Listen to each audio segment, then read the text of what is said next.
अब जैसे आजकल एक बहुत दुर्दांत घटना घटी हुई है, आत्मा रो रही है, उन अपने भाई बहनों की मृत्यु के ऊपर दुख हो रहा है। कबीर साहब कहा करते, साच कहूं तो जग माने नहीं, साच कहूं जग मारन धावे, और झूठ कही ना जाई हो।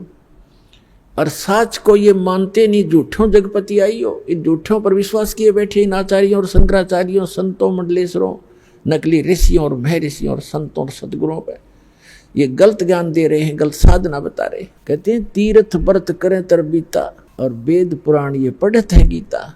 इनको ज्ञान नहीं, और ये इन तीर्थ व्रतों को जो कर रहे हैं, ये सारी शास्त्र विरुद्ध साधना है, ये अच्छी नहीं।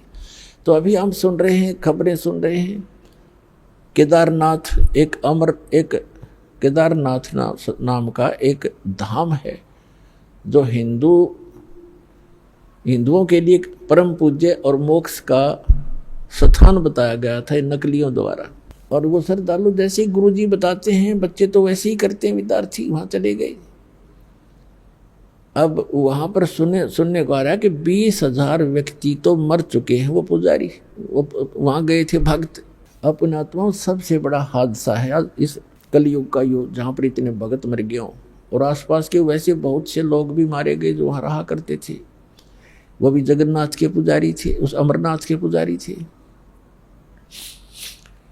तो इन धामों की स्थापना कैसे हुई? अपने आत्माओं, आज आपको एक ऐसे धाम जैसा जगन्नाथपुरी नाम का जो धाम है, उसके विषय में दास जानकारी देगा।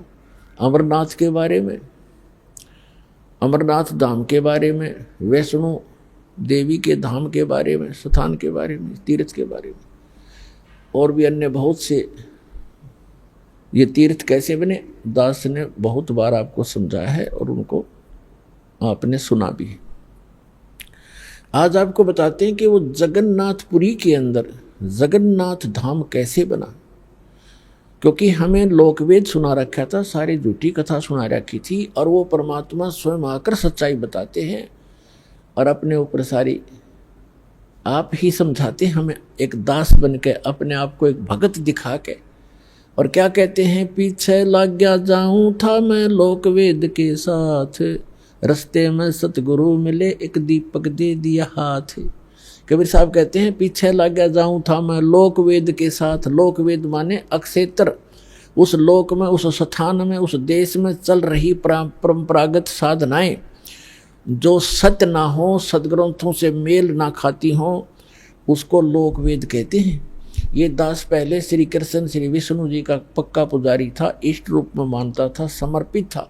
साथ में हनुमान जी का पुजारी, शंकर भगवान का पुजारी, बाबा श्याम जी का पुजारी, जो परंपरागत पूजाएं थी। और मंगलवार का व्रत 25 वर्ष रखा इस दास ने। सालासर एक धाम है चूरू जिला में, स्थान है मंदिर हनुमान जी का, वहाँ जाया करते।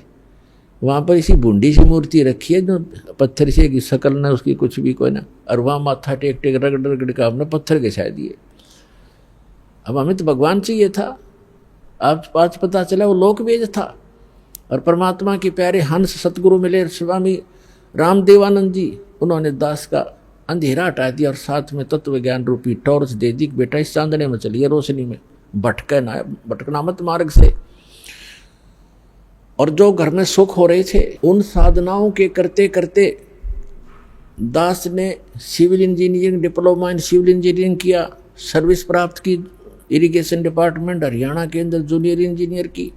विवाह हुआ, 2 बेटे 2 बेटी हुई, बड़ी खुशी मनाई, और ये सोचा कि ये भगवान हनुमान और ये श्री कृष्ण और ये हमें सब कुछ दे रहे हैं।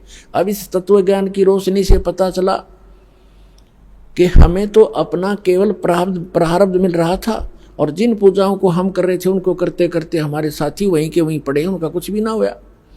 उनको क्यों नहीं लाभ मिला? ये आज आंखें खुली, वो जो तत्व ज्ञान रूपी दीपक मिल गया। तो परमात्मा कहते हैं, पीछे लग गया जाऊं था मैं लोकवेद के साथ, और रास्ते में सतगुरु मिल गए, दीपक दे दिया हाथ। ये भी परमात्मा कहते हैं, तत्व ज्ञान रूपी दीपक की रोशनी में चलेंगे हम, सीधे गड्ढों में नहीं गिरेंगे, झाड़ों में झंखाड़ों में नहीं फंसेंगे। यानी अज्ञान ग्रहण नहीं करेंगे, हम तत्व ज्ञान के आधार से अपना जीवन भक्ति रूपी सफर तय करेंगे।